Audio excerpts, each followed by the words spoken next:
Show.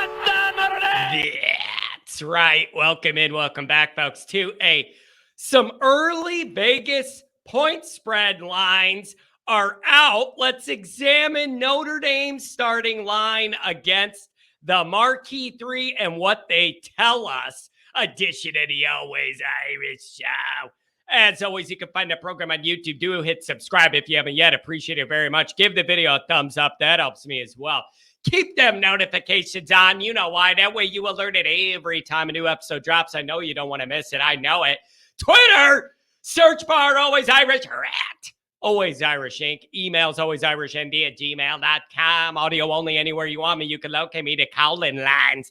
312-988-15. You tell Johnny all you've heard and seen. Fighting Irish Wire every damn day. Type those words into your computer box and watch articles come out about your favorite football team. Beautiful. I uploaded a bunch of drafts. We'll see when they post. I got some articles coming. Read all about it. Okay. Welcome back. Welcome in, folks. This season is quickly approaching. And as such, Las Vegas is dropping some preseason gambling lines for certain Notre Dame games. Now, these point spreads, they should not be taken as gospel.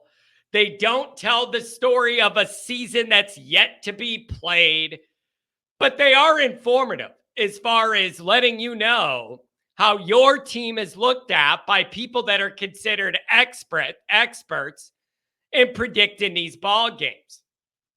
Okay? Now, here's something else with Notre Dame and these lines. I guess Notre Dame lines are always a little more skewed and volatile than maybe others might be for a couple reasons. Number one is there's so many people that blindly support and pick Notre Dame for every single game, no matter what. They're going to bet Notre Dame with their heart over their mind, even when it makes no sense. Like every time Kelly got in a big ball game, for example. So many people blindly support and pick Notre Dame that you're always going to have a bunch of people over there doing it. And on the other side, there's so many other people that blindly hate Notre Dame, they're going to pick against them no matter what. So I wonder if how that skews Vegas and the money that comes in and out. I know so many Notre Dame fans that will never pick against Notre Dame in any game. That makes you a fanboy, not a fan. There's a difference. Fanboy, Fanboi, fanboy, okay? Like, it makes no sense to me. Just because you love your team, logically, you can't pick them to win every single game every year forever. You're just, that's what a child does. Not looking with your brain, but just with your heart. That's what a 6-year-old kid does with their team, not an adult.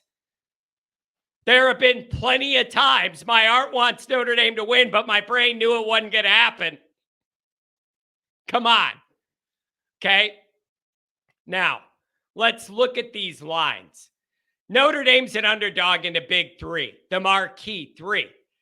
And I can't say I blame Vegas. Notre Dame's big game performances have been awful for about 3 decades, with the exception of maybe 3 to 5 games.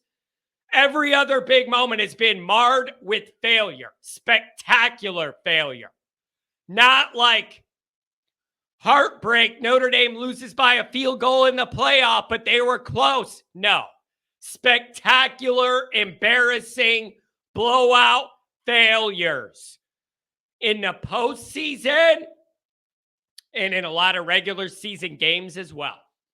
2017 Miami, 2019 Michigan. Give me a break. Those aren't even real life.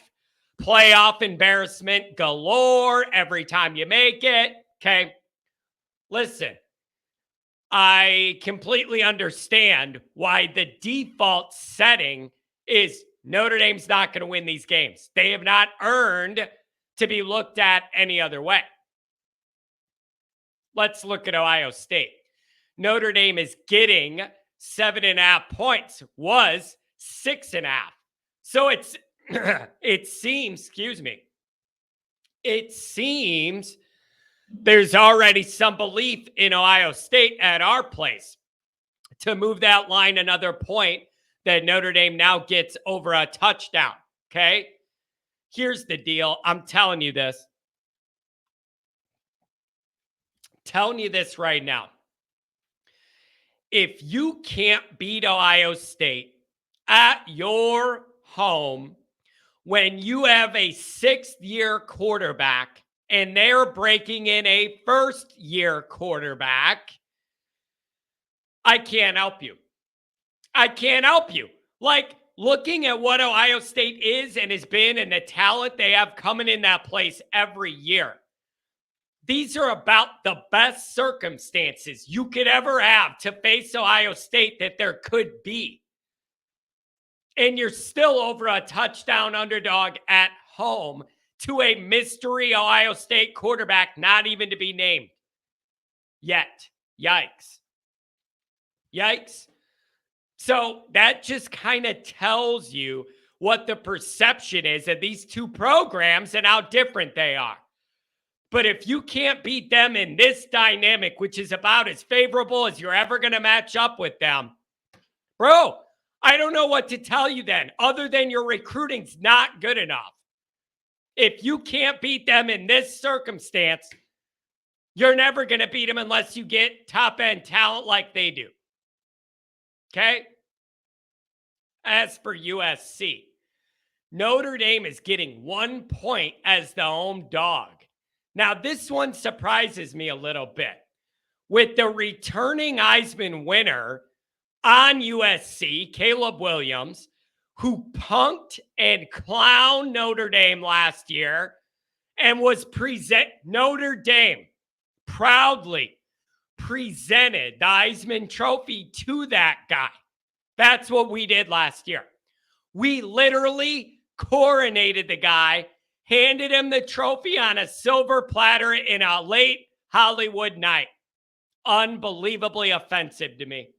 Absolutely just makes me sick to my core that we allowed that to happen and we won that guy the Heisman for him and handed it to him and let him show off and make fun of us, mock us, F you on his nails, all of it.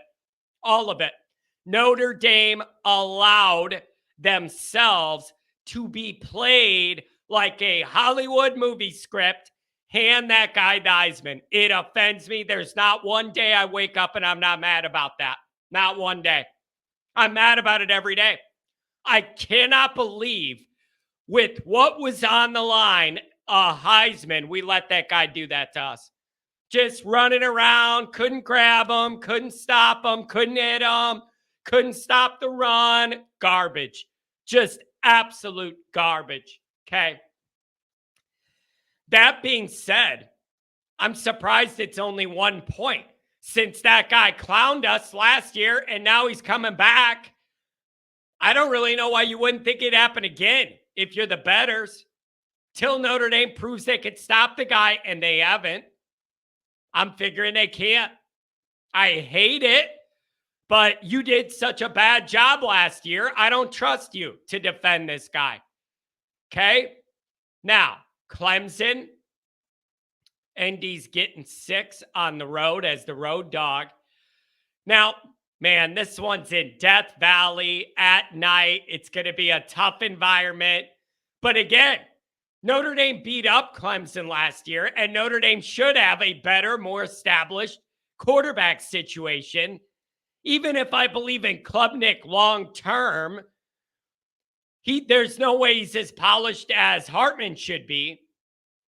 But Dabo's still a good coach. He's a proven elite winner. He's going to have revenge on his mind for their bad performance at Notre Dame last year. At night, Death Valley. This line, I totally get.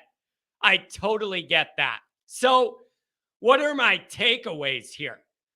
The perception around Notre Dame, based on historical accuracies, is one that says in the biggest games, Notre Dame's going to fail. They're undermanned usually, and they just rarely play well in these dynamics.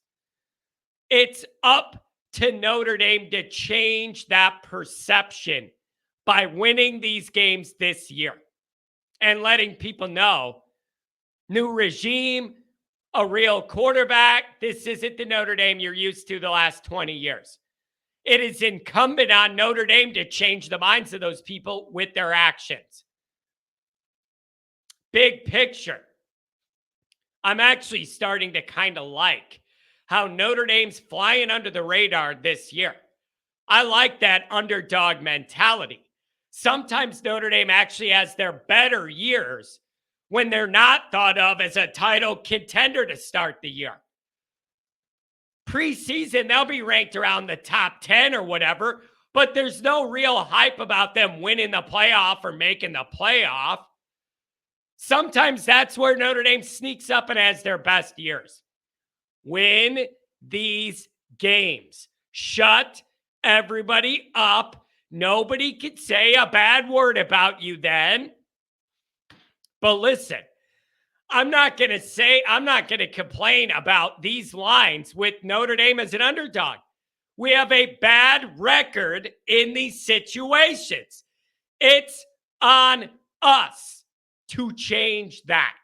That is our responsibility with what we do on the field, not talking about it, not YouTube videos about it, on the field. That's the only way to change this. Notre Dame has some big opportunities in front of them this year. Take care of business.